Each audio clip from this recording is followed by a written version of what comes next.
안녕하세요, 변호사님. 네, 안녕하세요. 네. 오늘의 사건 소개해드리겠습니다. 네.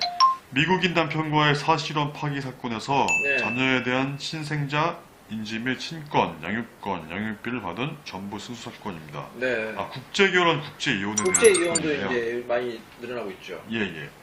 사건 내용은 이렇습니다. 네. 의뢰인 원고, 아내는 한국인이고요. 네. 상대방, 피고, 남편 측은 미국인 재력가입니다. 네. 미국에서 만난 이 부부는 결혼식은 올렸지만 혼인신고는 하지 않는 사실혼 상태에서 자녀를 출산하였습니다. 네. 남편은 미국에서 아주 큰 기업을 운영하는 명문가의 아들로 상당한 재력가 집안의 아들이었습니다. 네. 그러나 혼인신고를 하지 않고 의뢰인인 원고, 아내에게 폭력적인 행동을 하는 등 도저히 같이 지내기가 어렵다고 판단하여 아내는 자녀를 데리고 한국으로 귀국을 하였습니다. 남편은 미국과 한국에서의 여러 인맥을 이용하여 아내와 담당 변호사에 큰 압박을 가하고 자녀를 자신에게 넘기라고 협박하였습니다.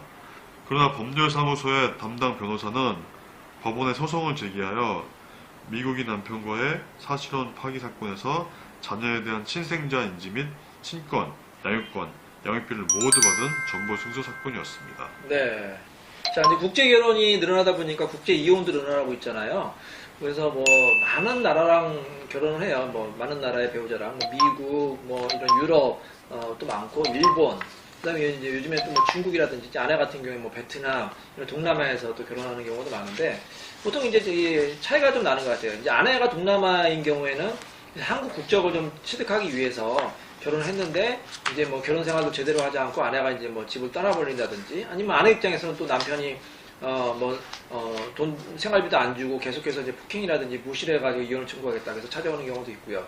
또 이제 이런 뭐 서양 이제 뭐 미국이라든지 유럽 같은 경우에는 또 뭐 좀 우리나라가 그쪽에 이제 영주권이라든지 시민권을 따기 위해서 결혼하는 경우도 있고 또 여러 가지 문화적인 차이 때문에 이혼하는 경우도 있고 또 유학을 가서 만났는데 유학을 가서 유학생끼리 만나는 경우도 있고 현재 교포랑 만나서 이제 이혼하는 경우도 꽤 있어요.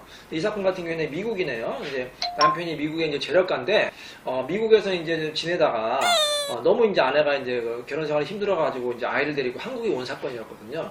근데 저 지금도 기억나는 것 같은데 아내가 또 굉장히 불안해했어요. 혹시 아이를 뺏기는 게 아닌가? 아니 왜 이렇게 걱정하느냐? 남편은 미국에 있는데. 미국의 FBI라든지 뭐 CIA를 동원해서 남편이 아이를 뺏어갈 수 있다고 굉장히 불안해하시는 거예요. 남편이 또 계속 그렇게 얘기를 했대요. 본인 재력가니까 본인이 뭐 이제 CIA, FBI를 동원해서 아이를 또 뺏어가겠다 이렇게 막 협박을 했던 거예요. 그래서 저희가 안심을 시켰죠. 걱정하지 말아라. 저희가 잘 지켜드리겠다. 자, 근데 실제로 FBI가 아이를 데려갈 수 있을까요? 못 들어갈 것 같습니다. 네, 거의 불가능하고요. 물론 이제 그 자녀를 이제 탈취했을 경우에는 그런 협약이 있어요. 그래서 이제 만약에 부당하게 탈취했을 경우에는 다시 이제 아이를 이제 뭐 인도해서 하는 그런 협약이 있긴 한데 사실 그거를 이행하는 건 쉽지 않고 또 이 경우에는 엄마가 또 친권자, 양육권자가 될 수 있잖아요. 그럴 경우에는 한국 법원에 빨리 소송을 해가지고 아이 엄마가 친권자, 양육권자로 지정이 돼서 판결을 받으면 유리합니다. 혹시 남편이 뭐 국제적으로 이렇게 아이를 인도해달라고 청구해도 한국에서 미리 이렇게 조치를 잘 취하면 법적으로 대응을 잘하면 아이를 지킬 수가 있어요. 그래서 너무 걱정하지 마시고 일단 아이를 잘 데리고 있고 잘 키울 수 있으면 뭐 그게 이제 국제 이혼이건 뭐 국내 이혼이건 아이를 키울 수가 있으니까 너무 걱정하지 말고 전문가를 찾아서 이제 도움을 받으시기 바랍니다. 그래서 여기 나오는 친생자 인지라는 것은 네. 친자녀인지를 요게 확인하는 뭐냐면요. 거죠? 이제 혼인신고를 하게 되면은 이제 누구 자녀인지가 확실하게 나오잖아요. 근데 이 사건 같은 경우 혼인신고 안 하고 사실혼이었거든요.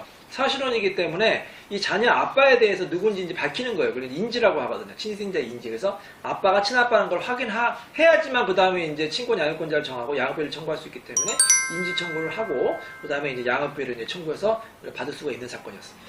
네. 잘 알겠습니다. 네, 감사합니다. 감사합니다.